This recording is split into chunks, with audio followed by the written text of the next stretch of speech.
Pascal, really good to have you. How are you doing today? I'm great. Thanks for asking, Martin. No, pleasure. Well, look, before we actually kick off, it would be great if you would mind just giving a bit of an introduction on yourself, your career in sales. That would be a great way to kick off.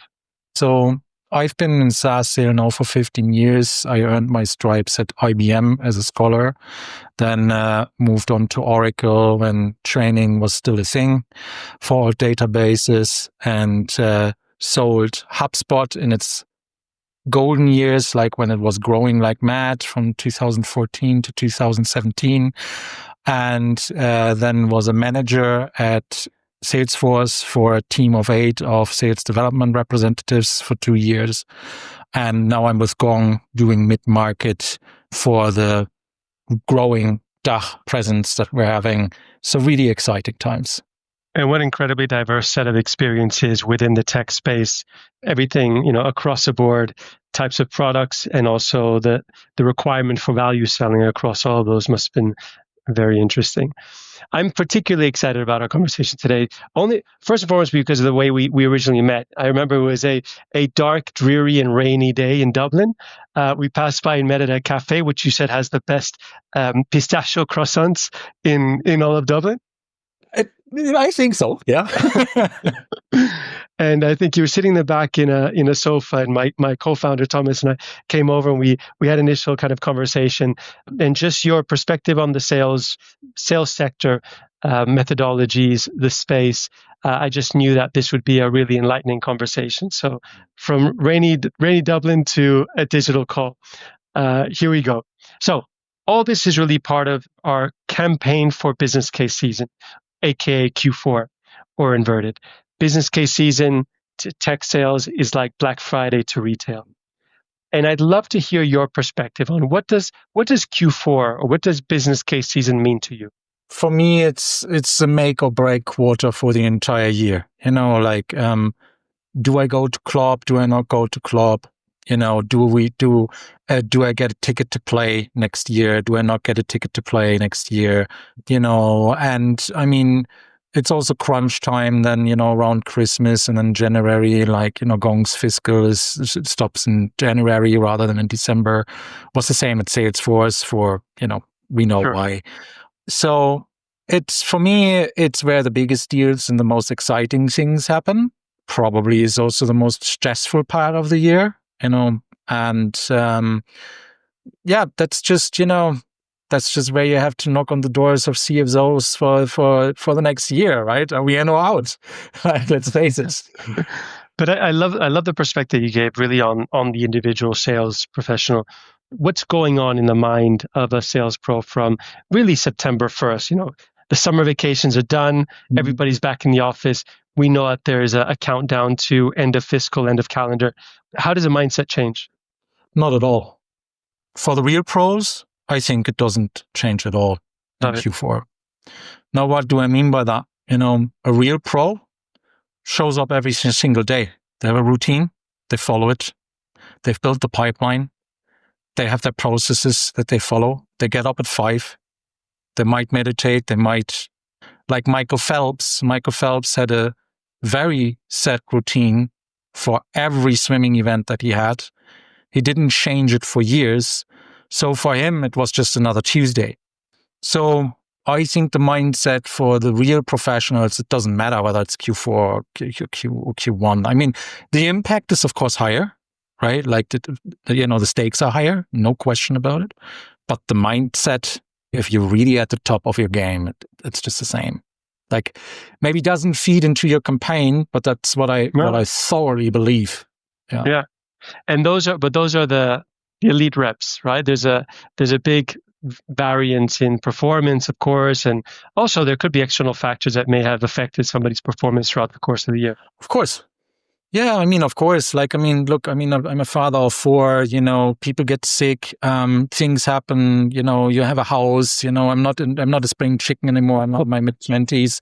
I can't get up, eat a pot of noodles. And then just do 72 hours in a row. Those times are over. So life happens, right? Does the nature of the deals that you have in your pipeline in Q4 vary versus the ones that you've had in Q3, Q4? Yeah, I mean, like they vary in that sense that whatever is bigger just takes longer in each stage, right? So while the process may be the same, the stage takes longer. And therefore, if I've done my job right, which I can, if you're interested, I can go a bit deeper on, like what is big will now come into late stage, right? Because it takes about 12 to 18 months on, $500,000, $250,000 kind of transaction that doesn't just happen in 30 days. It just doesn't, that's at least from my experience. And how does the nature of your weekly or biweekly or monthly pipeline meetings change during Q4? Is there a different messaging? Is there a greater level of urgency, or is it the same irrespective of the quarter? No, I think it's the same irrespective of the quarter year at Gong. Was also the same in Salesforce. Yeah, generally. Yeah, was also the same in HubSpot, like in all of the companies that I worked for. I mean, which are big and well-known brands. Urgency is always there. It's not just something that just crops up at the end of the year. Like, I mean, at HubSpot, we had monthly targets, like it was always urgent. So, like, while the stakes are higher, to me, the urgency is still the same. Yeah. Does the state of mind change on the buyer side because they may actually have a budgetary cycle they need to hit? Maybe there's something that a sales rep may need to adapt to. Yes. So that is different, especially on the big ones. And I think that's where there is no Q5 absolutely comes in, because for more junior reps, now I don't want to look down on anyone or whatever, but like what you need to be really aware of is you need to be penciled in now. Now is the time, September, October, for anything that is transformative, for anything that will transform your wallet as an AE. Now is when the decisions are made, whether that money is spent and whether you are on the bill. And if it's transformative, they will also think about it as expensive. Let's face it, infrastructure ain't cheap. And therefore, somebody has to put their neck out and say, for every dollar we put in, we want $4 to $5 out, maybe $3, maybe $2. That's part of your discovery.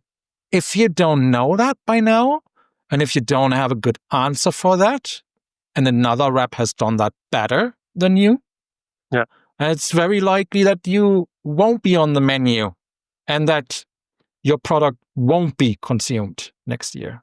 As you go into Q4, then, is there an element of prioritization of deals based on the readiness of the buyer, their level of urgency? Well, so that already starts in Q1. And then there is a prioritization of resources in terms of internal resources rather than external. I'll get to that. Let me unpack that for you. So the first thing is the prioritization already has to happen at the beginning of the year. If you only start to prioritize now, chances are that you've spent time on the wrong accounts. Like, you would have to prioritize by size of price, likelihood to buy. There are a platitude of tools out there to get to these two axes on a scatter plot. Like, that's what I like to use. Like I at the beginning of the year, my first exercise is to have a scatter plot where, I chart the size of the price for the company against the likelihood to buy the product. I think every rep should do that personally. So there already comes the prioritization in that you mentioned, right? Now, the prioritization in terms of what is currently in the pipeline, I also have to explain to the business, like to my leadership, well, are we going to put our best solution engineer? Are we going to put our best services rep against this or against that? Yeah. And of course, a confirmed ROI case, from the client helps, like it differentiates you from everybody else, because let's face it, also internally, resources just stretch too far. We only have one best solution engineer. We only have one best services rep. So where's Martin going to put those people? Like, of course, on the deals that not just look nice, because anyone can put 5 million into Salesforce. Doesn't mean that gets booked. And I think that's where you just should do your homework with good business cases. I love the scatter plot strategy because it lays out what the year looks like. Do you use that throughout the course of the year? Update it regularly, modify it? No, because it's a huge exercise at the beginning of the year. Like with huge, I mean, probably a week, maybe even 2 of time spent on that. Going through LinkedIn, find your accounts, right. Especially if you have gotten everything completely new. Yeah. After you've done that, I think you don't need to revisit it that often because, the likelihood to buy won't change that much if you know your buyer persona. The size of price also won't double in a year all of a sudden. You'll notice anyway, if you set up your LinkedIn right. So I do it at the beginning of the year and whenever I get new accounts, because the new accounts have to be charted in there somewhere. Yeah. Okay, so going back to Q4, I know that generally if you've done things right, Q4 should be calm. But we all know that everything can happen in Q4. And one thing or another, something will become very urgent. In your very vast experience in the sales space, what's the craziest thing that you've done to get a deal over the line by end of Q4?